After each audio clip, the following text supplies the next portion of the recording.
No way, Jose. No way, Paul. Am I going up there on that there flipping pushback on that tight rope? I thought you'd look well going across that wire. I've done all sorts, the wall of death, the flipping globe of death, but no way am I going up there. That's dangerous. You've not got your lycra tights with you? I haven't got my tights with me, no.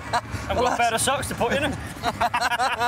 That's just one of the attractions at this event. This is the Macclesfield show here, big show. The Macclesfield show? Well, that sounds decidedly like an agricultural thing with linking tractors and farm vehicles and quad bikes that the farmers use. Well, it's a little bit of that. Quads, you said then. You'll remember a guy called Matt Coulter, the Kangaroo kid. Who would forget that boy? He is an amazing Australian stunt rider, isn't he? He is, super talented. Well, he's here today performing, and I thought we'd come along and have a day in the life of the Kangaroo kid. Now that's a result. Let's go and say hello. Has he got kangaroos in his van like that we can stroke and feed? It's actually quite fun going around all these offices. I could miss him if I want, but I don't want to. It's good fun. So now's my chance to meet the man himself. Matt, I'm so pleased to meet you because I have been watching you for a few years because you've been doing what you're doing for a number of years, haven't you? But what on earth possessed you to do it? I mean... Well, g'day mate, how you going? I'm very well, yeah. You had to say that. I did, I always got to put a bit of Aussie into it. Yeah. You know what possessed me to get going? I used to race professionally and I won the Australian Championship years ago, back in '87. Then I went around the world racing quads. I went to America, came over to Europe and did a lot of stuff. And I used to show off a lot. And people always wanted to see me do my tricks because they like the little tricks I do on the quad, you see. And so I just did a few more tricks and a few more and developed a few more. And then someone wanted me to do a show, you see. So I did a show for them. And then it went from there. Someone else wanted me to do another show. And I thought, I can make some money out of this. Yeah, hey, dollars. Yeah, dollars, pounds, everything. So, I mean, you obviously got the bug then to do the show. You obviously are a showman. Yes, definitely. Yeah. And like sometimes things don't go wrong. I mean, no, sometimes things don't go right in the show. And because I'm a showman, I want to entertain to the maximum, you know, and I get a little bit upset sometimes. Like today, the microphone didn't work very well, and, you know. Yeah, because that's a unique thing about your show. You have a microphone, you're interactive with the crowd, you have a bit of banter, you're quite witty and funny, a lot funnier than Paul is. But that is a unique factor of it. But let's just go back a bit, man. Yeah. Let's go back a bit. Why come to England to do this then? Well, it's not because the pound's worth more than any other money in the world. There's nothing to do with that. It's because England is a small place, right? There's a lot of people here and there's a lot of events going on in a small area as opposed to Australia and America.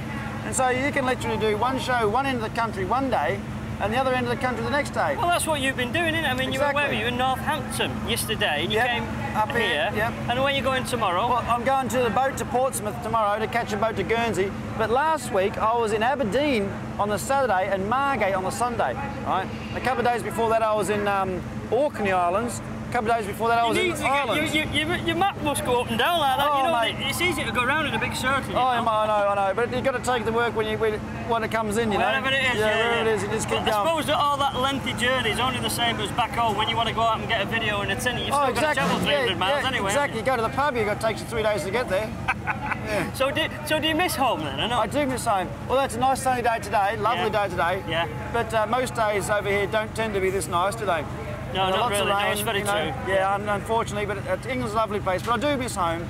I do go back to Australia in the winter time over here for a few months at least, and just soak up the sun, top up on the accent. But you have to do that, don't you? Yeah. But this is home for you, isn't it? I mean, we're at the back of your truck now. You normally have the bikes in the back and on a trailer, and home is up front. Yep, in a little galley there, and you've got somewhere to cook and everything. I've got a house in Suffolk, right?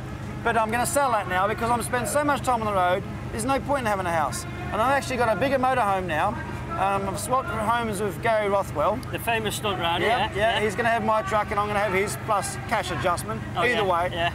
And then I'm going to live in that, just sell my house and just live in that. Oh, I think I've just had a heart attack. That's another one of the stunt shows, setting the bomb off. Yeah. Today happens to be an ongoing stunt show. Yeah. But what I have noticed, that when you go out there, people are there. There's more people. You are the famous stunt rider. I mean, yeah. Well, that's because you've got no end of world records. That's right. I hold all the world records for quad bikes. I've done so much stuff. And you know that paddle steamer jump that I crashed on? Yes. That's been on so many TV shows and stuff. And everyone's seen that. People like to see people falling off and going wrong. The Kangaroo Kid name is gone big because of some of the crashes I've had. But you know what? I don't crash very often, really. I've only, in 8-10 years of doing this, I've only ever crashed like about 5 times ever and only hurt myself 3 times. Well, hang on, let's just not be trivial. Touch wood. Yeah, true enough. But that's not just a band-aid problem, is it, with a small scratch? We are talking, you just need to check these out now. Look at I mean, the knees are knackered, to say the least, aren't they? Yeah. Oh, this one's all right. Oh, is it? I did stick a clutch lever through that hole there. See that one there? Oh, yeah. Went through there. You come out there. One day. You had a glove for and Robin Hood, when he got that sort of thing, you know, he just give up. He just hung his blinking bow and arrow. Have you ever thought of hanging your leathers up and doing something else? Sometimes when I get up in the morning, I can hardly move, and I'm like this morning, getting up, ready to perform a show, and I'm like, oh, shouldn't I get out of bed? And I climb down out of my bunk, and I really know what I did for a living, you know? Yeah. But, so what do you do then? Pop your head out the window and shout for a masseur? Yeah, and they all come running. Yeah, I bet they do it all, yeah. Why doesn't that happen for me? But nonetheless, I tell you what, Matt, this is fascinating, but people out there just want to see you ride your bike, so I think that's the move. We'll let them enjoy you doing your stunts. Thanks very much, mate. Good on you, mate. Cheers. Good on you.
How you going?